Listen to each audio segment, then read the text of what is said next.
Welcome to Double Portion Inheritance with Maria Merola and Gary Wold, brought to you by DoublePortionInheritance.com. Since 1981, Maria heard the call of Yahuwah to become a watchman to the house of Yisrael and to those within the traditional Christian church. She was instructed to warn them against the false doctrines and pagan traditions of men. After 25 years of studying Scripture, the word of Yahuwah came to Maria again in 2007 as she was called out of the corporate world to become a full-time intercessor and prophetic teacher. The name of the ministry, Double Portion Inheritance, was given to her after she received the revelation of the two houses of Israel from Ezekiel 37:16. The mission of this ministry is to bring together the stick of Judah and the stick of Joseph for the return of the Messiah, Yahushua. And now, Maria Merola. Shabbat Shalom, everybody. Today is September 12th, and that is interesting because Yahushua, our Messiah, the year that he was born in 3 BC, it happened to fall on September the 11th at evening, just before it turned into September the 12th. And that's what we're going to be talking about. So when was the Messiah of Israel born? Well, I wrote this article in 2002, but I published it into a blog format. And so here we are. You see, I first began researching the birth of our Messiah in 2002 and have spent many years since that time compiling what I've learned into many articles, blogs, and ebooks. Most people don't really want to know when the Messiah of Israel was born because this means they will have to give up celebrating Christmas. These same people will often recoil when I suggest that our Messiah's birth took place on a biblical feast. Many of them dismissively say things like, "The Bible does not tell us when the Messiah was born." They are hoping this will get them off the hook and they can plead ignorance about Christmas. What follows is a response that I give when people assume the Bible does not tell us when our Messiah was born. The first thing I direct them to is the first chapter of Luke's Gospel. So let's talk about the courses of the temple priests. So here you have a artist's depiction of Zechariah, the high priest, and he's got the pan there. He's about to, offer up the incense at the altar. And this guy here is the angel of Yahuwah who appears to him. And this is his wife, Elizabeth, who's pregnant in her old age. Okay, so in the first chapter of Luke's Gospel, we see that John the Baptist's father, Zechariah, the priest, was visited by the angel Gabriel, and he announced that Zechariah and his barren wife, Elizabeth, in Hebrew it's Elisheba, that the two of them were going to conceive a son. Luke's Gospel tells us that Zechariah was of the division of Abiyahu. Now, in English, it's Abijah, okay, but in Hebrew, it's Abiyahu.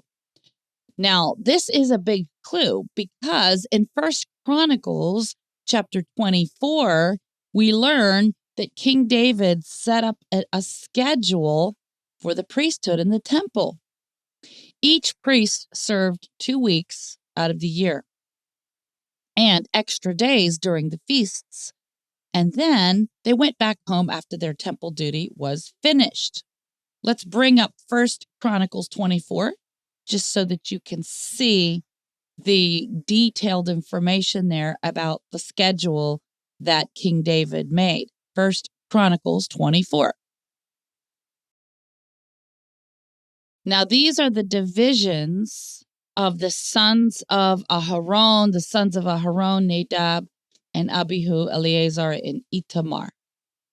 But Nadab and Abihu died before their father and had no children. Therefore, Eleazar and Itamar executed the priest's office. And David distributed them, both Zadok of the sons of Eleazar and Ahimelech, the sons of Itamar, according to their offices in their service. And there were more men found of the sons of Eleazar than of the sons of Itamar, and thus were they divided. Among the sons of Eleazar, there were 16 chief men of the house of their fathers, and 8 among the sons of Itamar, according to the house of their fathers.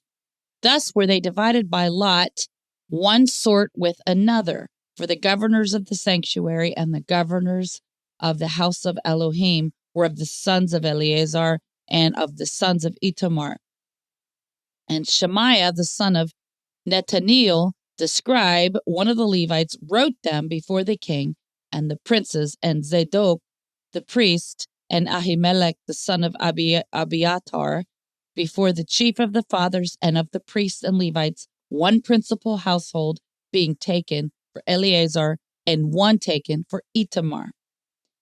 Now, the first lot came before Jehoiarib, the second of Yedadiah, and then it goes on and on. So I'm not going to read the whole thing, but I just want you to see that the sons of Aaron were given a schedule whereby they rotated when each priest would serve in the temple. Now, knowing that Zechariah was of the division of Abiyahu, tells us exactly what course he was serving and what time of year it was. The courses would cycle around each year in the spring at the biblical New Year in the month of Abib, 2 weeks before Pesach or Passover. See Exodus 12:2 and Exodus 13:4. Zechariah's course was the 8th course in the year, and since each course was 2 weeks, this would have been the 16th week in the year. From this, we can deduce that he was serving in the Hebrew month called Sivan around the Feast of Weeks or Shavuot or Pentecost. Assuming that Zechariah was in a hurry to get home to his wife Elizabeth to impregnate her, which of course he was, since he would not have been able to speak until the child was born, we have to conclude that Elizabeth conceived sometime after Zechariah's temple duty was over. This was the 3rd Sabbath of the 3rd month of Sivan. For a more detailed and historical explanation of the priestly courses, I highly recommend downloading and studying this PDF file from the Ministry of the Torah Calendar.com. And here's their PDF file. You could go there, and I highly recommend it. And now let's talk about John's birth during the season of Passover.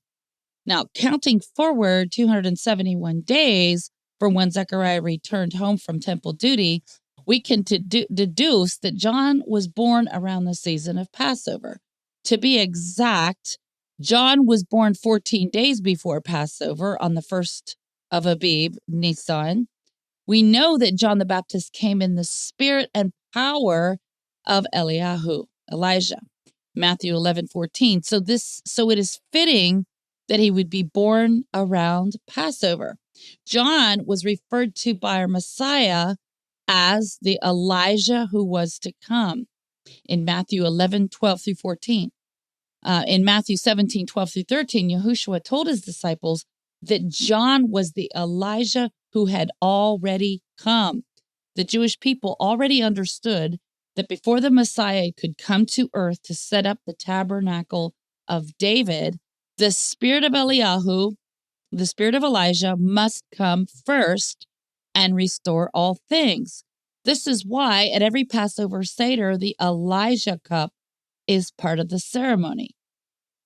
It reminds us that before the Messiah can come, Eliyahu or Elijah must come first. Malachi 4:5-6. Okay, so why do we use 271 days for the gestation? Well, because it is exactly 9 months. If you divide 271 by 9, you get exactly 30 days, right, for each month, plus 1 extra day for the delivery. So the Hebrew word for pregnancy is herion, which has the numerical value of 271. If Yah caused that word to have the numerical value of 271, it would appear that there's a prophetic reason. Okay?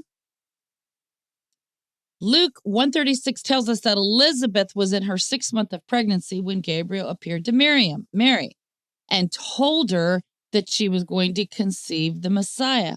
This is how we know that our Messiah was 6 months younger than his cousin, Yehukanan or John.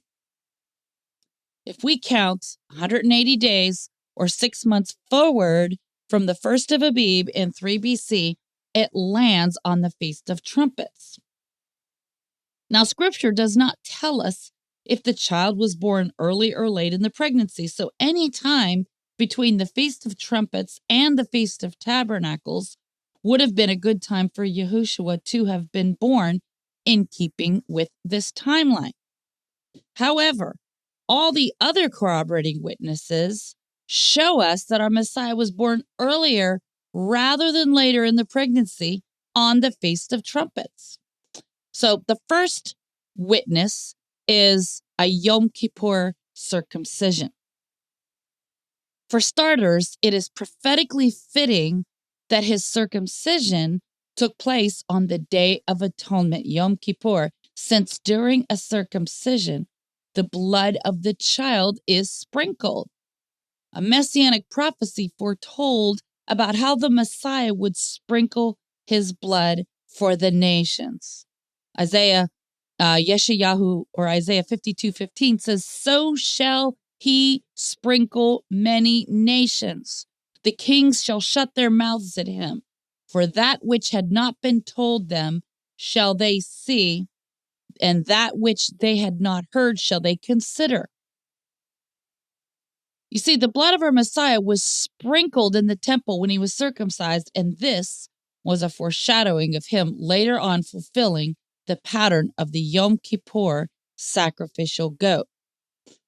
And in Yehukanan or John 1:29, it says, "Behold, the Lamb of Elohim, which takes away the sin of the world."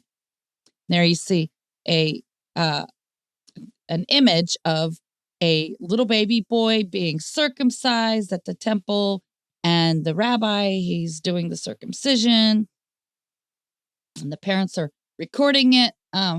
Really cute. And of course, you could see little droplets of blood sprinkled on the man's shirt there. Okay. So the foreskin is symbolic of the veil to our heart, 2 Corinthians 3:15. And when it is removed, we shall see Yahuwah face to face, meaning intimacy and spiritual eyes to see. The priest in the temple went behind the veil once per year on Yom Kippur to come face to face with Yahuwah. Let's go to 2 Corinthians 3:15. It says in verse 14, "But their minds were blinded, for until this day remains the same veil untaken away in the reading of the Old Testament, which veil is done away in Messiah. But even unto this day, when Moses is read, the veil is upon their heart." Okay? So this is referring to the foreskin. This is why Yahuwah commands us to circumcise the foreskin of our hearts. Okay? So each year on Yom Kippur, when the high priest had to go behind the veil of the Holy of Holies, he came face to face with Yahuwah. And when we have the veil removed from our hearts, in other words, the foreskin removed from our hearts, we are able to see Yahuwah face to face. In other words, in the spirit, we see him face to face. This is why the Jewish people have nicknamed Yom Kippur as face to face. In the future, when our Messiah lands his foot on the Mount of Olives in Zechariah 12:10, it says he shall come face to face with the house of Judah, and they will recognize him. This will also be on Yom Kippur. You see, Yahushua was born on the first day of the 7th month of Tishri at sundown just before it became the second day of Tishri. Therefore, the 8-day count to his circumcision began on Tishri 2, taking us to Yom Kippur, which is on Tishri 10. Okay? So here are 6 reasons why Messiah could not have been born on Sukkot. There are several reasons why our Messiah could not have been born on the Feast of Tabernacles, and I will list them below.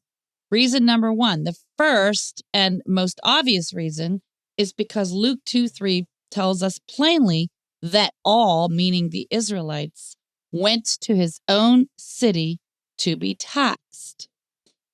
Luke chapter 2 says, "And it came to pass in those days that there went out a decree from Caesar Augustus that all the world should be taxed. And this taxing was first made when Cyrenius was governor of Syria, and all went to be taxed, every one into his own city. And Joseph also went up from Galilee out of the city of Nazareth into Judea unto the city of David, which is called Bethlehem, because he was of the house of the lineage of David, to be taxed with Miriam, his espoused wife, being great with child.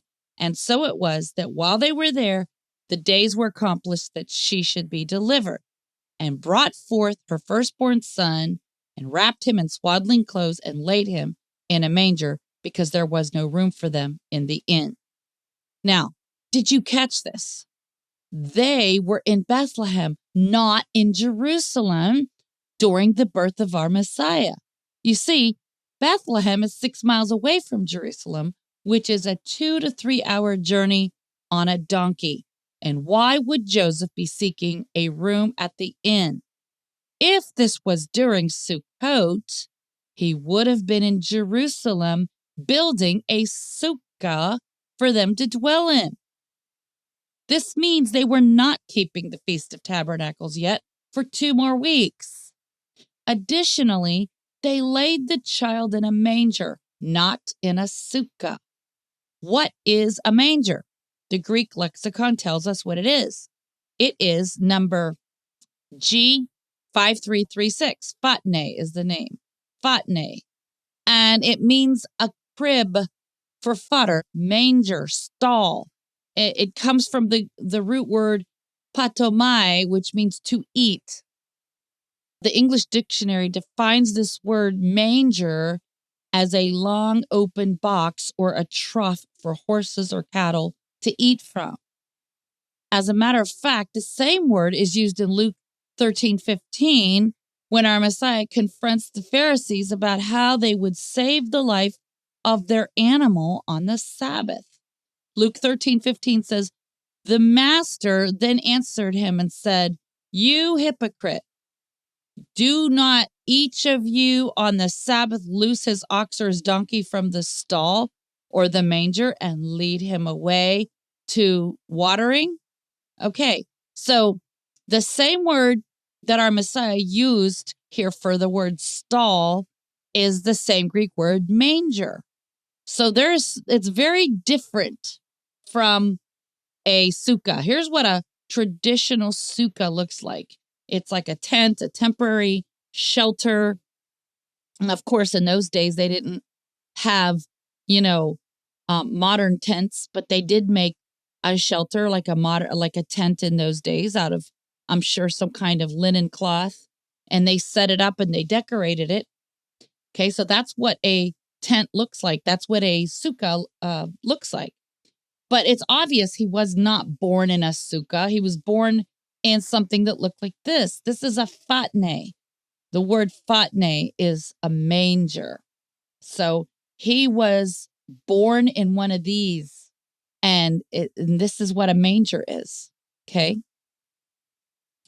So this is another clue that he was not born on the Feast of Sukkot. He was born on the Feast of Trumpets. Okay.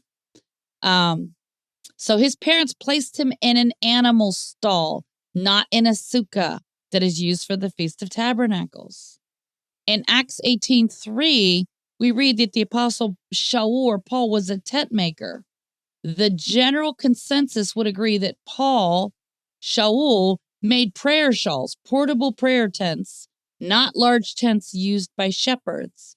The Greek word for tent maker is as follows. Here it is. It's skene. Skene is a tent or a cloth hut, habitation, tabernacle. The plural is skenos, a hut, a temporary residence, a tabernacle. Okay, so if our Messiah was born in a sukkah, the Greek word would say in the gospel account that he was born in a skene or a skenos, but it doesn't say that. It says he was born in a manger, an animal stall. So there's another clue. He was not born on the Feast of Tabernacles. Okay. Luke 2:7 says that the newborn Messiah was laid in a manger, which is an animal stall or crib, a feeding trough. If he was born in a sukkah, as pictured above, the Greek word used in Luke 2:7 would have said he was laid in a skene or a tabernacle. Of course, 2 weeks later, he would have dwelt in a sukkah with his parents, and there's no argument there. He definitely fulfilled the Feast of Tabernacles as a 2-week infant, and he was indeed the Word that became flesh and dwelt among us. John 1:14. As a matter of fact, the Greek word for dwelt in John 1:14 is skenu, which literally means to dwell in a tent. Let's look at it. John 1:14. Okay, I'm going to my e-sword here. John 1:14. Now, this is the main reason why a lot of Messianics are sold on the idea that our Messiah was born on the Feast of Tabernacles. It says, and the Word was made flesh and dwelt among us, and we beheld his glory, and the glory as of the only begotten of the Father, full of grace and truth. Now, this word dwelt, if I hover over this, you can see it's the Greek word skenu, and it says to tent or encamp. That is to occupy or to reside, as Elohim did in the tabernacle of old, a symbol for protection and communion, to dwell. So yes, it implies the Feast of Tabernacles, right? But here's the thing. He fulfilled all 3 of the fall feasts during the season of his nativity. Just as in his death, burial, and resurrection were all taking place during the spring feasts. You see, the reason why many Messianic Jews assume he was born on Sukkot due to the meaning of this word dwelt in John 1:14, there's no argument on this point. Oh, Jordan's joining us. Hallelujah. Gary's daughter. Okay, so in Luke 2:7, it says that the newborn Messiah was laid in a manger, which is an animal stall or a crib or a feeding trough. If he was born in a sukkah, as I've already showed you right here, this is what a sukkah looks like, right? Looks like a tent to dwell in. But the gospel account says he was born in one of these, a manger. That's a phatne. That's the Greek word phatne, and it means a feeding trough, an animal stall. So here's another clue that he was not born during the Feast of Tabernacles, but rather on the Feast of Trumpets. Okay. And as I've already shown, that if the word there in Luke's gospel was supposed to be tent, it would say skene. Skene is the Greek word for a tent or a cloth hut. But Luke 2:7 says the newborn was laid in a manger, which is an animal stall or a crib. If he was born in a sukkah, as pictured above, the Greek word would say he was laid in a skene or a tabernacle. Okay. So, like I said, the reason why many Messianic Jews assume he was born on Sukkot due to the meaning of the word dwelt in John 1:14. And there's no argument on this point. He did indeed dwell among us as a 2-week-old newborn. It is obvious that all 3 fall feasts were the season of his nativity, just as all 3 spring feasts were the season of his death, burial, and resurrection. Okay, reason number 2. If the birth of Messiah had taken place on Sukkot, Joseph would have had to appear at the temple 6 miles away in Jerusalem with a sacrifice. It is not logical to think that he would have left Miriam alone while she was going into labor in Bethlehem. Joseph had to be there to help deliver the child in order to legally adopt him as his own. Okay, so Joseph had to physically be there in order to adopt our Messiah as his own son. And I looked into that. That was the custom in that day. Additionally, Joseph would have become ritually unclean and unfit to present an offering at the temple for Sukkot after helping his wife deliver a child. Leviticus 12:2 tells us that when a woman gives birth to a male child, she is ritually unclean for 7 days. However, by Yom Kippur, she would have completed her initial 7 days of uncleanness, followed by 33 more days of purification, according to Leviticus 12:4. This means that she would have been able to attend the circumcision at the temple, although she had to remain in the court of the women. It is not logical to think that Joseph took the child to the temple to be circumcised without his mother present. The journey on a donkey was 2 to 3 hours each way, and the child would have needed to be nursed every 2 to 3 hours. Okay. Reason number 3, Miriam's 7 days of uncleanness following the birth of a male child would have meant that she would have had to stay in a separate sukkah from Joseph if the birth had taken place on Sukkot. As I said, Leviticus 12:2 tells us that when a woman gives birth to a male child, she's unclean for 7 days. But if she gives birth to a female child, she's unclean for 14 days. Now, some people might find that a little bit offensive, and maybe some feminists might say, well, that's not fair. Well, the reason why is because, think about it, who was the one who ate of the tree of knowledge of good and evil first? It was Eve, right? Well, because Eve was the one who was first deceived, and she convinced her husband to eat of the fruit.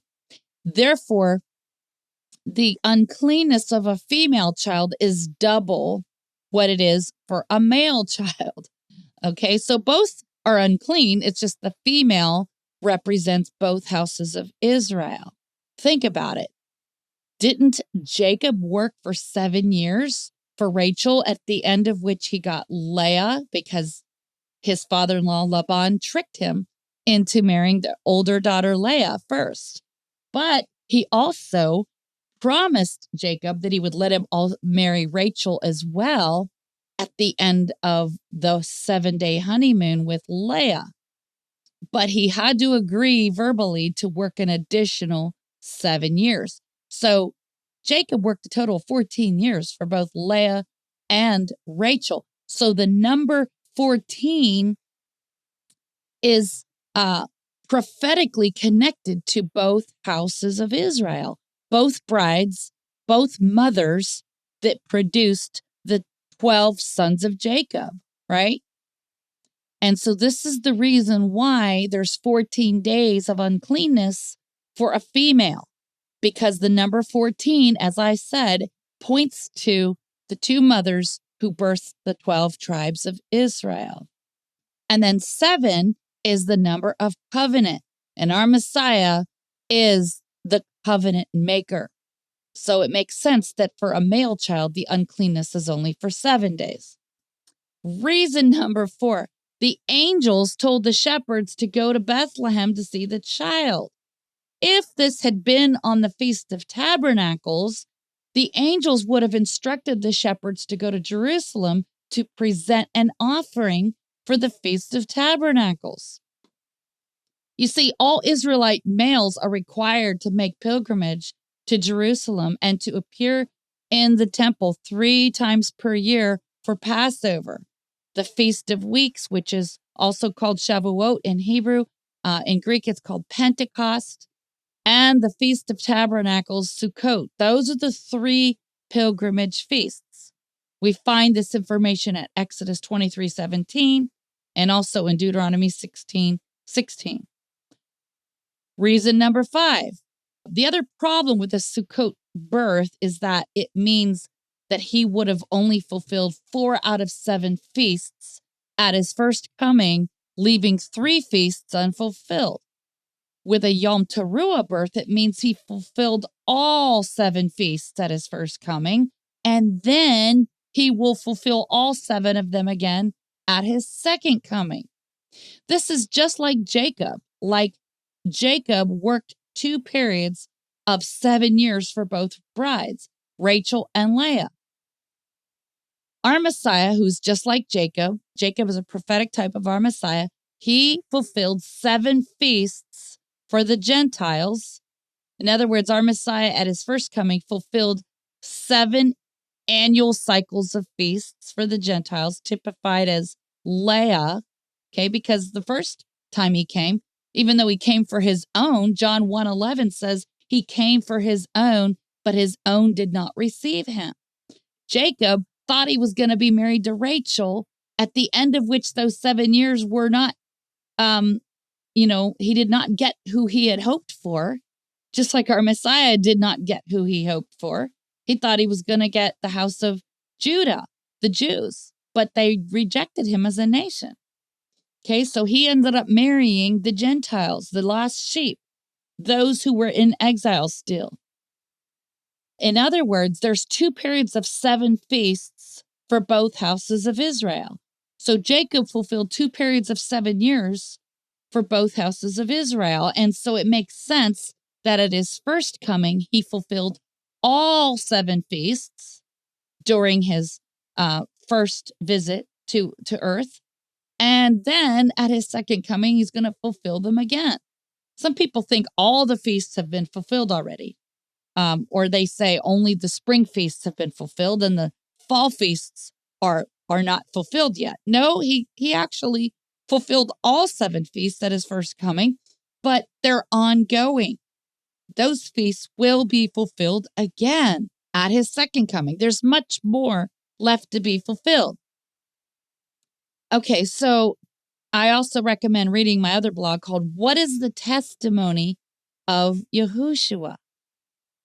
Now, here we see an animation of our Messiah reading a temple scroll at the synagogue, right? So, reason number 6, in Luke 4, Yahushua began his ministry. After his 40-day fast, he went to the synagogue, and what did he do? He read the Isaiah 61 scroll.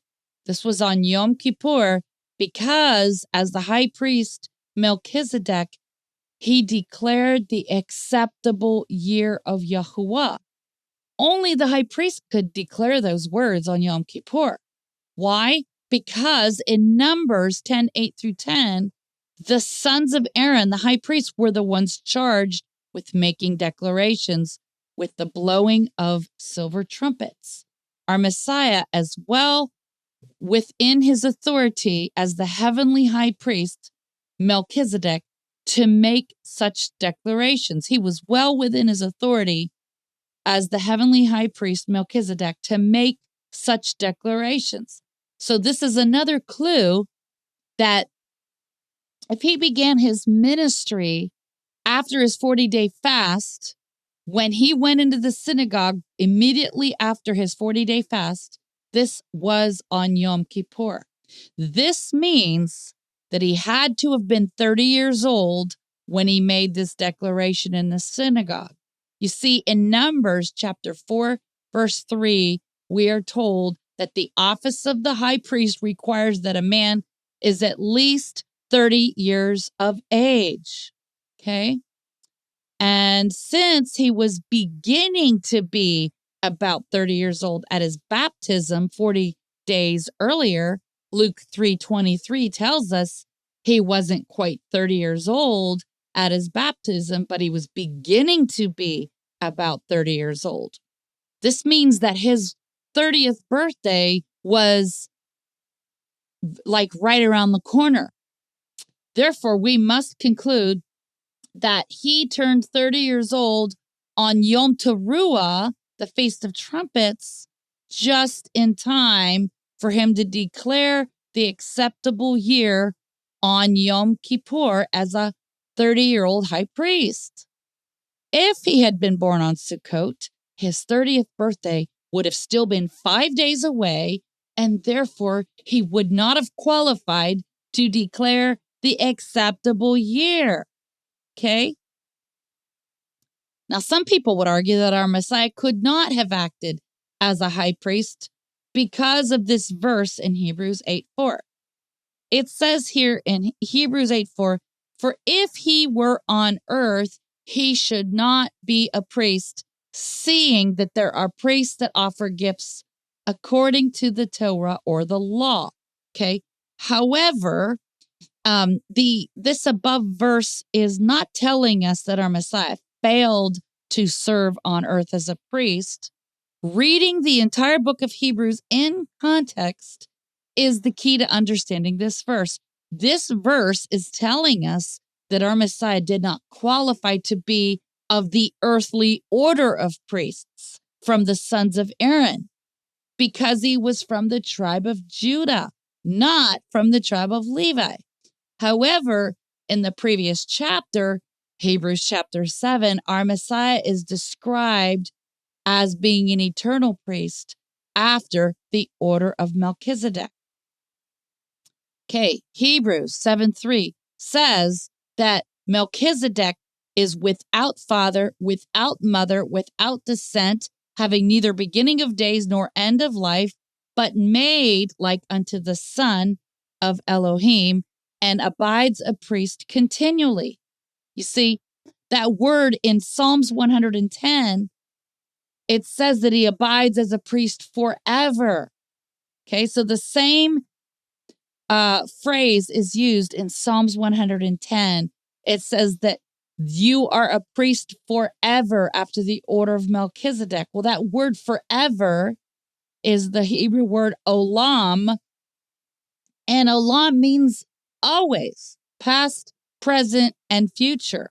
You see, if our Messiah abides as a priest continually, meaning eternally, past, present, and future, it means he did not cease to be a heavenly high priest during his earthly ministry. Because if he's a priest forever, that means past, present, and future. That means there was not a period in time where he wasn't a priest, right? He didn't cease to be the priest during his earthly ministry. So Hebrews 7:3 is merely telling us that he was not serving in the capacity of an earthly priest after the sons of Aaron. Even though he was physically here on earth, his office of the high priest in heaven did not cease during his ministry. Okay? So let's look at Hebrews 7:3 and in the eSword. And I highly recommend downloading eSword because eSword is a huge help. It really helps us see things.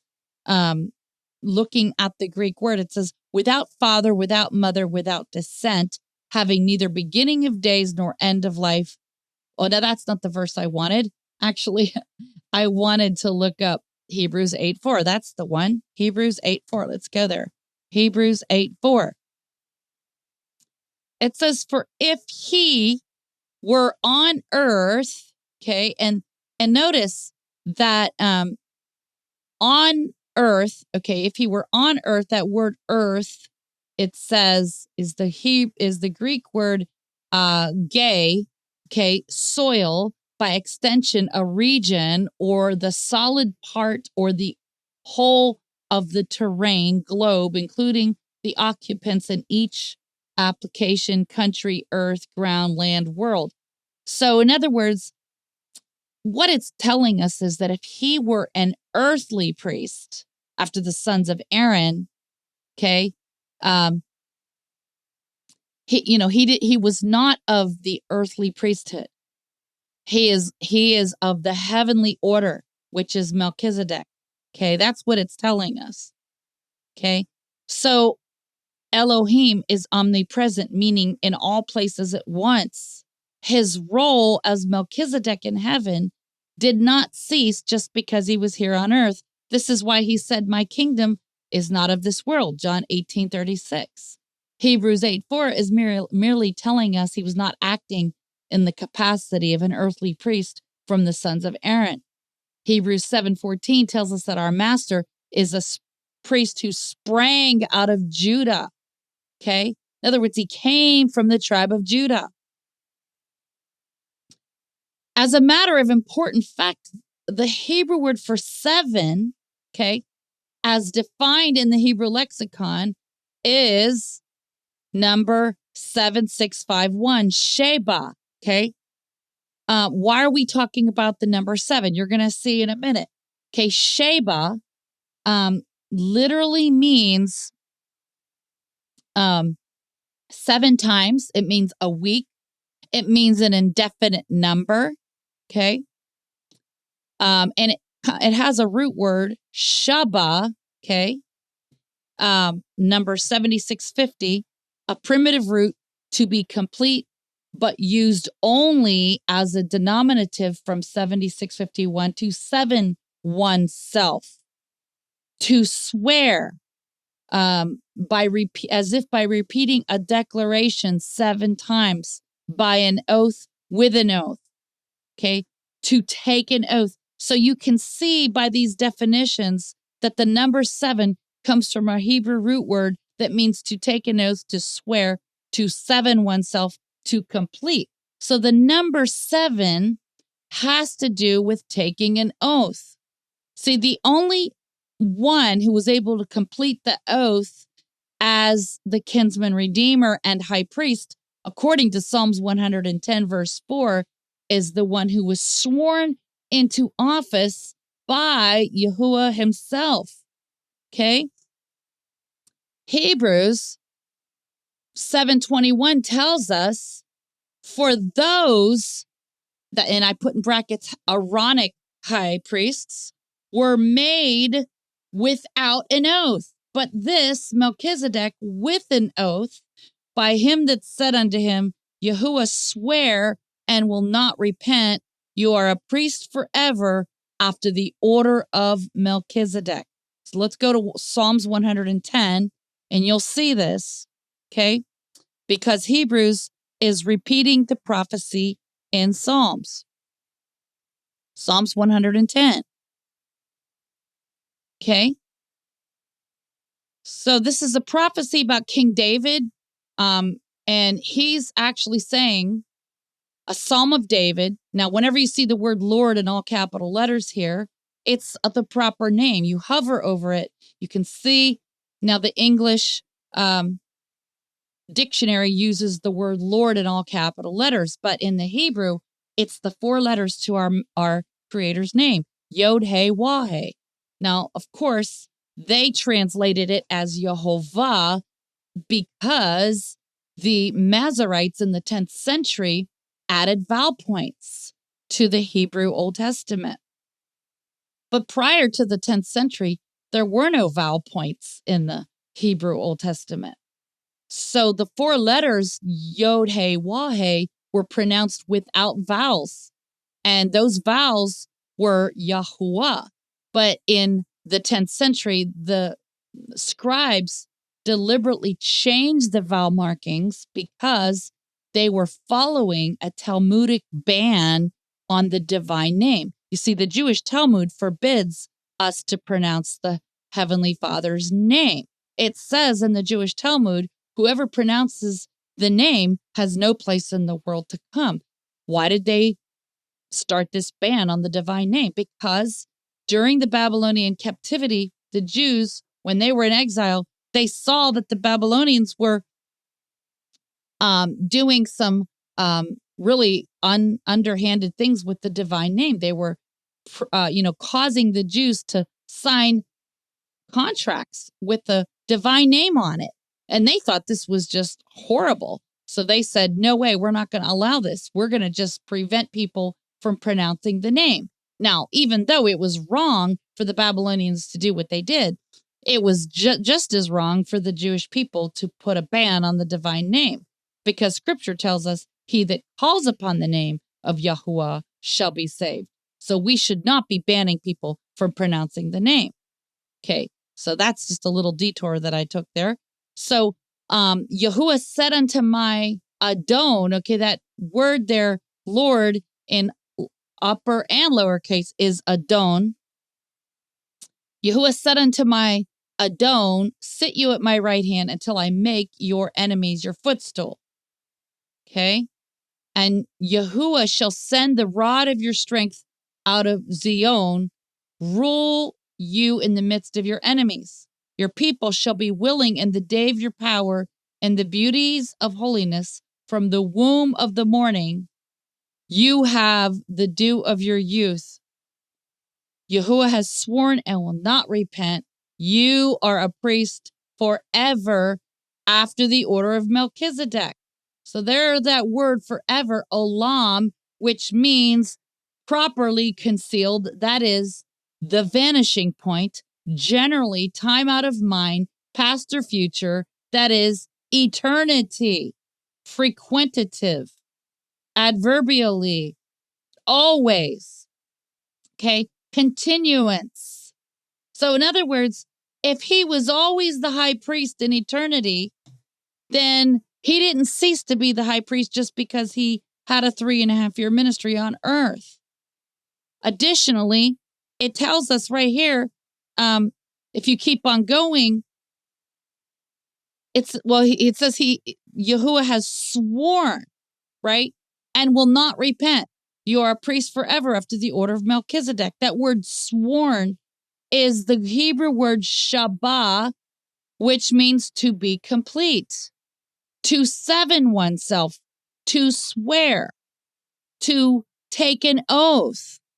So the thing is that Yahushua is the only one, the only priest who was installed by an oath. The other priests, after the sons of Aaron, they were not installed by an oath. They were like, kind of like plan B, if you will, right? Because you understand that Israel was under their high priest Melchizedek all during the time they were being exited out of Egypt. It wasn't until they sinned with the golden calf that Yahuwah had to break his marriage covenant with them. You see, he made a marriage covenant with them on Mount Sinai, and they agreed to the terms and the conditions. This is in Exodus 19. They said they would obey him, and they violated that with the golden calf while Moses was up on Mount Sinai collecting the 10 Commandments in stone, written with the finger of Elohim. Yahushua himself wrote the commandments with his finger in those stone tablets. And while Moses was collecting the written part of the marriage contract, they got tired of waiting and they became impatient and they sinned with the golden calf. The whole nation deserved to be stoned to death because they committed adultery. The whole nation deserved to be wiped out, including Aaron, who caused them to sin. But Yahuwah did not choose to kill them, even though they deserved it. Moses stood in the gap and pleaded for them. And what did he do instead? He installed another priesthood that would be the temporary high priests until the seed should come. That's why in Galatians, it says that the law was added because of transgression. See, a lot of people misunderstand what that means. But it says here, law was added because of transgression. What transgression? Well, the transgression in the wilderness. Okay? So it says right here, wherefore serves the law? It was added because of transgressions till the seed should come, to whom the promise was made, and it was ordained by Melachim, or messengers, in the hand of a mediator. So because they transgressed with the golden calf, a new priesthood was installed, and that priesthood was the sons of Aaron would act as the high priest every year on Yom Kippur. But when Messiah came and he completed his 40-day fast in the wilderness, he went into the synagogue, read the Isaiah 61 scroll, declared the acceptable year, and therefore he revealed himself as the high priest after the order of Melchizedek. You see this? Okay. Therefore, it is prophetically fitting that our Messiah should be born at the seventh new moon. The seventh new moon is Etanim or Tishri, and that he would complete all 7 feasts at his first coming, followed by another round of 7 feasts at his second coming. Isn't this exactly what Jacob did for his 2 brides, Leah and Rachel? Did he not fulfill 2 periods of 7 years for them? Does it not stand to reason that our Messiah would follow the same pattern by fulfilling 2 annual cycles of feasts of 2 annual cycles of 7 feasts for both houses of Israel? If he's the only one who could complete the oath, his first and second coming had to be prophetically marked by the number 7. Because, like I said, the Hebrew word for 7, Sheba, means to complete the oath. Okay? So it makes sense that he was born in the 7th month, but also that during his first coming, he fulfilled all 7 feasts during his earthly ministry, or his earthly visitation, if you will. This explains why the high priest in the temple was commanded on Yom Kippur to make atonement for both houses of Israel by sprinkling blood 7 times. In Leviticus 16:14 or 16:14 through 19, the high priest had to dip his finger in the blood of a bull for the Gentiles and in the blood of the goat, okay, the sacrificial goat for Israel. And taking the mixed blood, he would sprinkle the blood on the 4 corners of the altar, which are symbolic of the 4 corners of the earth. He did this 7 times because there are 7 continents in the earth that must be atoned for. Finally, in Luke 20, verse 40 through 44, the Pharisees questioned our Messiah about being David's son. What was his reply? His reply blew them away, for he plainly admitted to being the same Melchizedek whom King David wrote about in Psalm 110, verse 4. He says, Yahuwah has sworn and will not repent. Thou art a priest forever after the order of Melchizedek. Our Messiah acted in the role of Melchizedek, a heavenly high priest, during his earthly ministry. However, he was not acting in the role of an earthly priest from the sons of Aaron. Here's overwhelming evidence for a Feast of Trumpets' birth. Okay. At the beginning of my research, which was back in 2002, the first thing I did in trying to uncover when he was born was I read this book by Dr. Ernest L. Martin called The Star That Astonished the World. Dr. Martin painstakingly goes into much detail, pinpointing the exact day, year, and hour that our Messiah was born based on the constellations. I highly recommend that you read his book. The entire book can be downloaded for free at this link. Okay. Extremely insightful. You can even listen to the MP3s. Okay.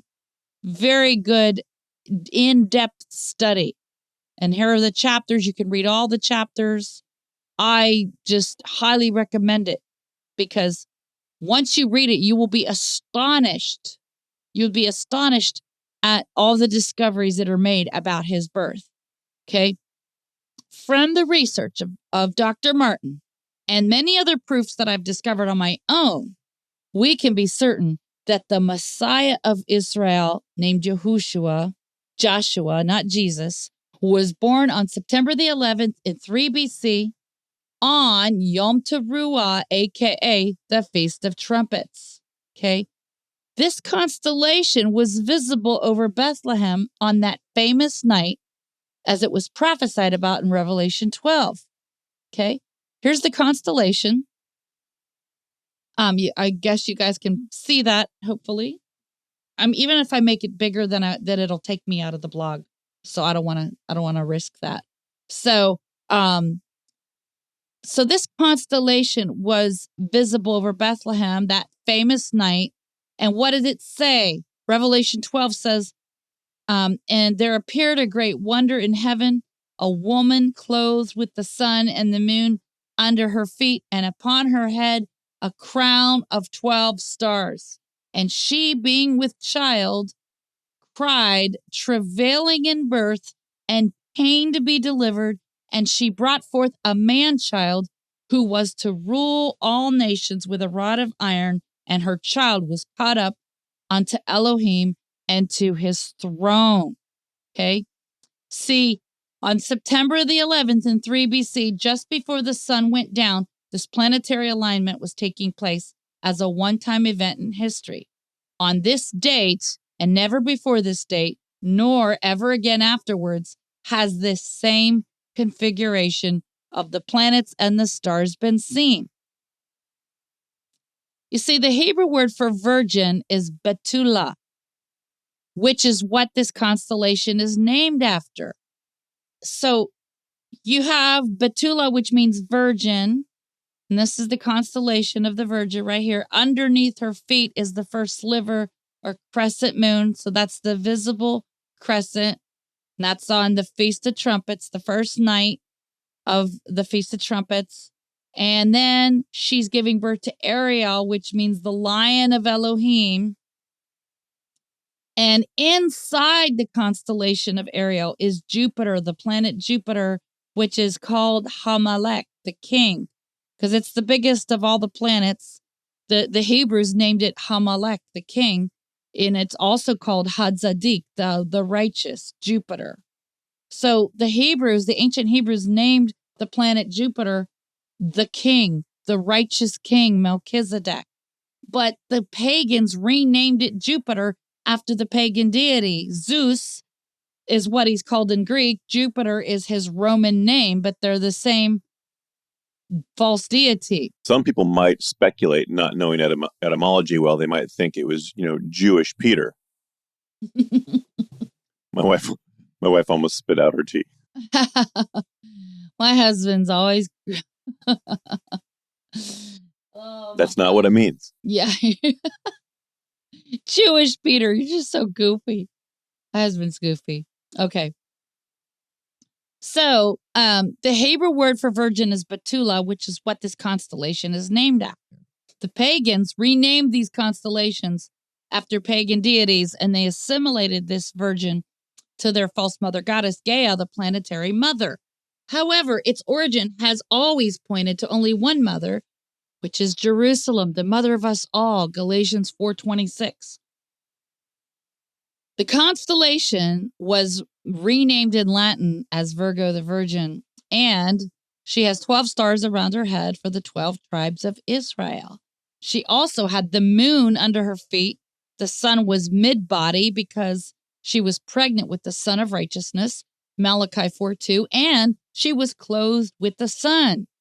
She was also giving birth to Ariel, the Lion of the tribe of Judah.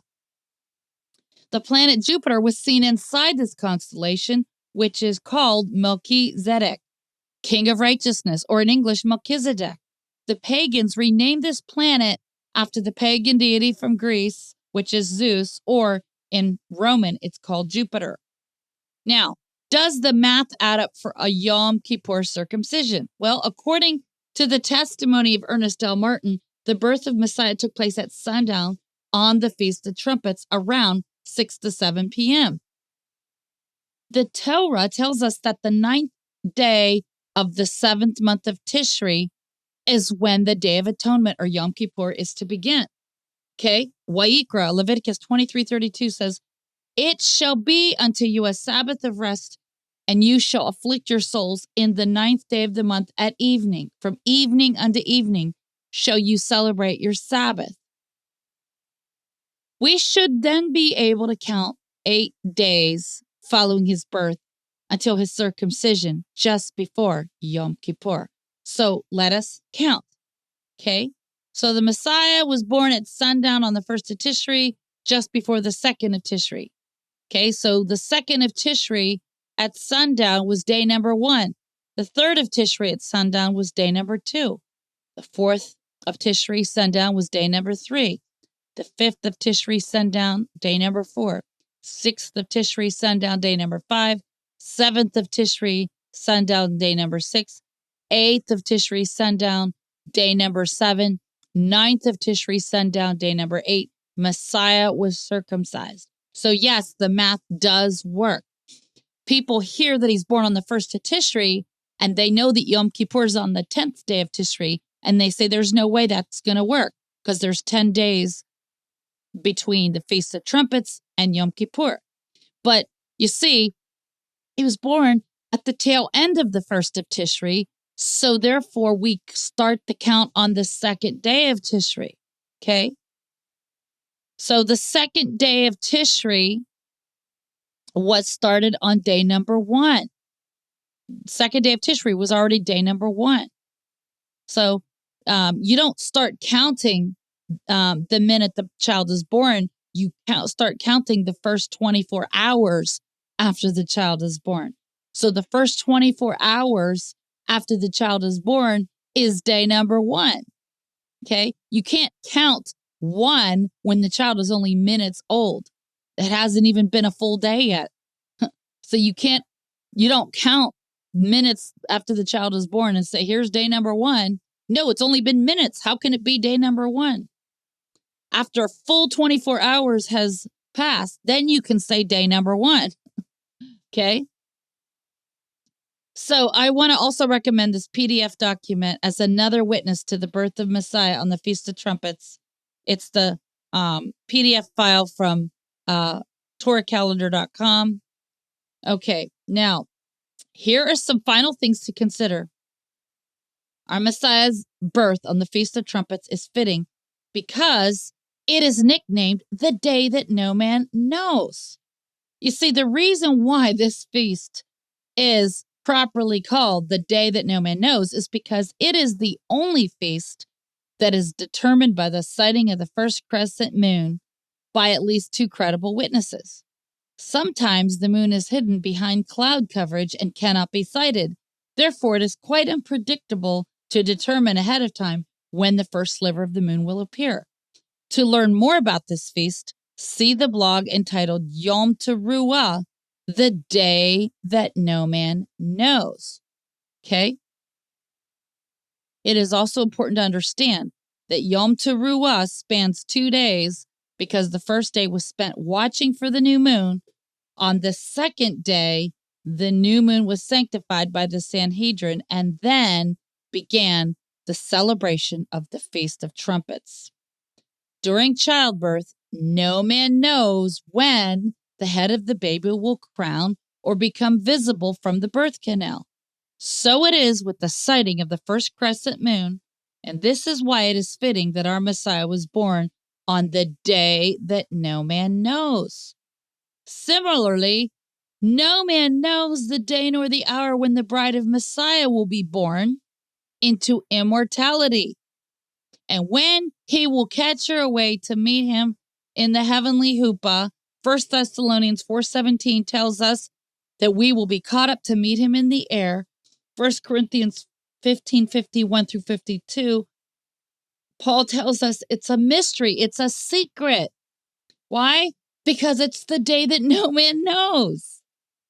Okay? So in 1 Corinthians 15, let's go there. 1 Corinthians 15, 51, right? He says, behold, I show you a mystery. We shall not all sleep, but we shall all be changed, right? So when a child is born, just before his birth, he's in the womb in the amniotic sac. It looks like he's asleep, doesn't it?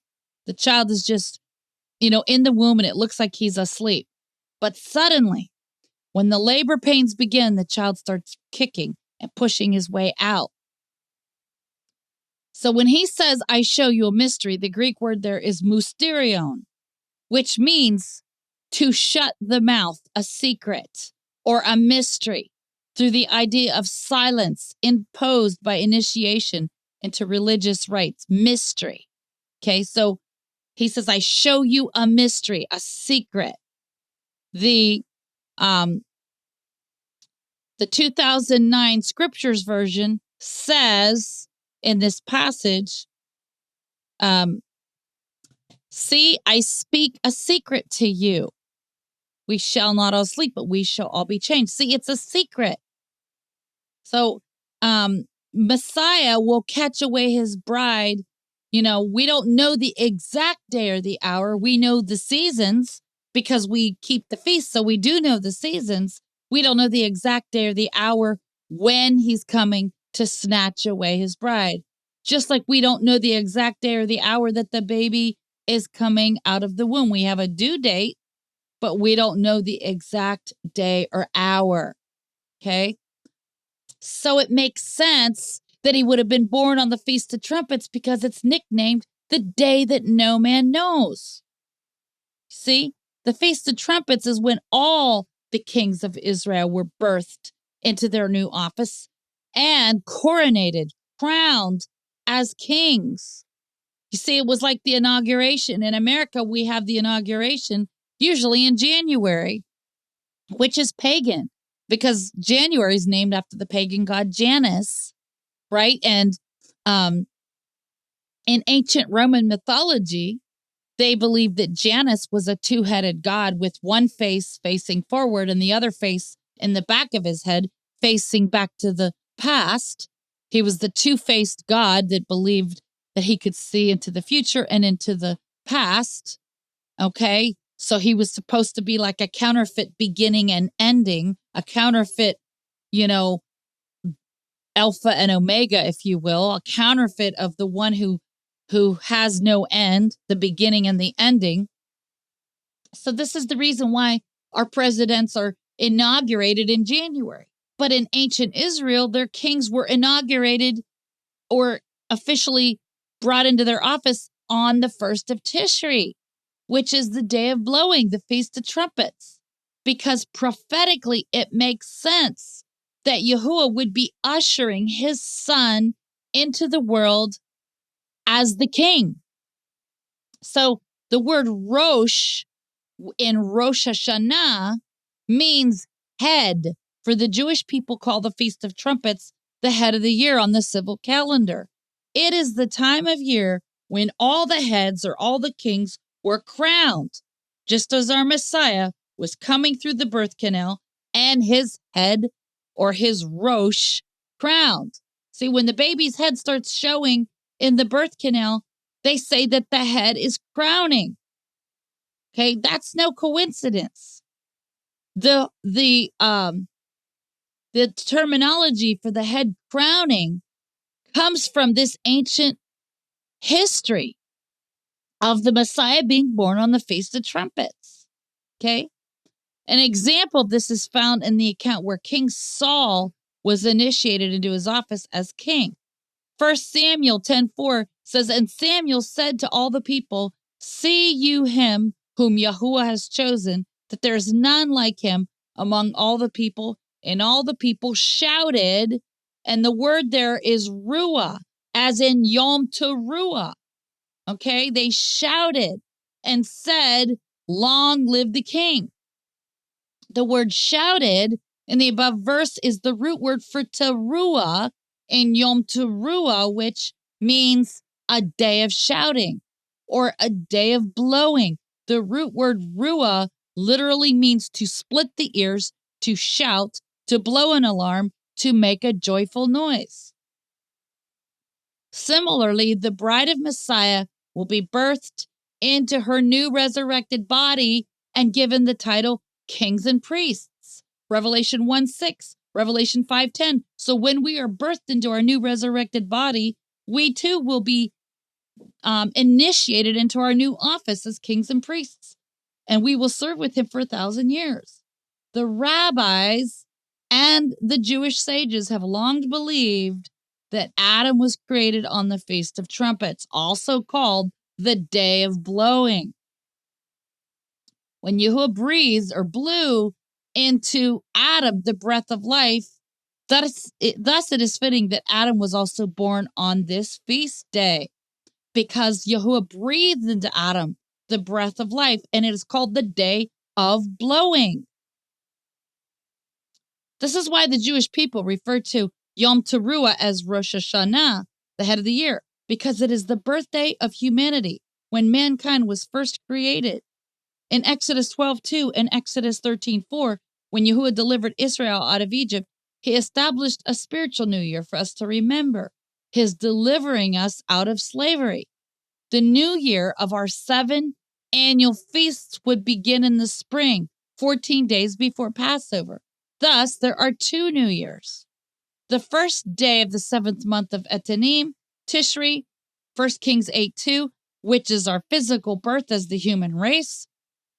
The second New Year is in the first month of Abib or Nisan, when our spiritual birth was established as the nation of Israel, brought out of slavery to sin. Okay? So our Messiah is called the last Adam, 1 Corinthians 15:45, and therefore, in keeping with the pattern, it is fitting that our Messiah was also born physically into humanity on the Feast of Trumpets, since he came to represent sinful man. The bride of Messiah will also follow in this very same pattern of being born again into her new resurrected body on the Feast of Trumpets. Romans 6:5 tells us that followers of Messiah will be planted together in the likeness of his death and resurrection. Yahushua, the Messiah, was being trumpeted into the world as the righteous king, and his head was crowning at that precise moment when the last trumpet sounded and his mother Miriam gave one last shout on the day of shouting, and then she gave a push and the king was born. You see, as with his first coming, our Messiah told us that his second coming would be when no man knows the day nor the hour. Matthew 24:36 and Mark 13:32. And so it follows that with any pregnancy, we are given a due date, but only the Heavenly Father knows when the baby will come. Hence, the baby comes at a time when no man knows. Interestingly, for the past 2,000 years, nobody seemed to know when our Messiah was born. And this is primarily because the Roman Catholic Church has changed the times and laws. Daniel 7:23-25. Rome has been very instrumental in confusing our calendar. Constantine, the Roman emperor, established 3 days after the winter solstice, December 22nd, as the birth of Messiah, thus lumping him in with all the impostors who came before him. As the pagan myth goes, the sun supposedly dies every year on December 21st, yet because of the sacrificing of infants on the altar to Moloch, the sun is revived and comes back to life again on December 25th. This pagan myth was transferred onto the gospel story of our Messiah's birth in order to justify continuing in the Roman celebration of Saturnalia. This is when the Babylonians, since the Tower of Babel and later on in the Roman Empire, celebrated the rebirth of the sun, or Sol Invictus, the unconquerable sun. However, in these last days, Yahushua HaMashiach, known as Jesus Christ to the Gentiles, is revealing hidden things about himself, such as his true name and his true date of birth.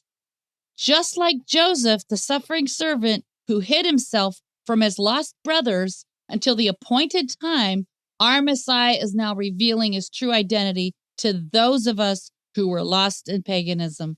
Our Messiah's date of birth and his true name is important in order to differentiate him from all the imposters who were supposedly reincarnated on December 25th.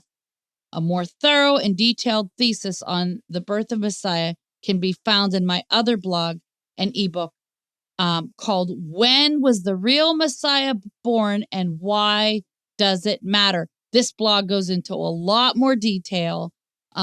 This one right here that I created is just kind of a shorter version. It's more of like the Cliff Notes, just to get right to the point. The other one really dissects it in fine detail.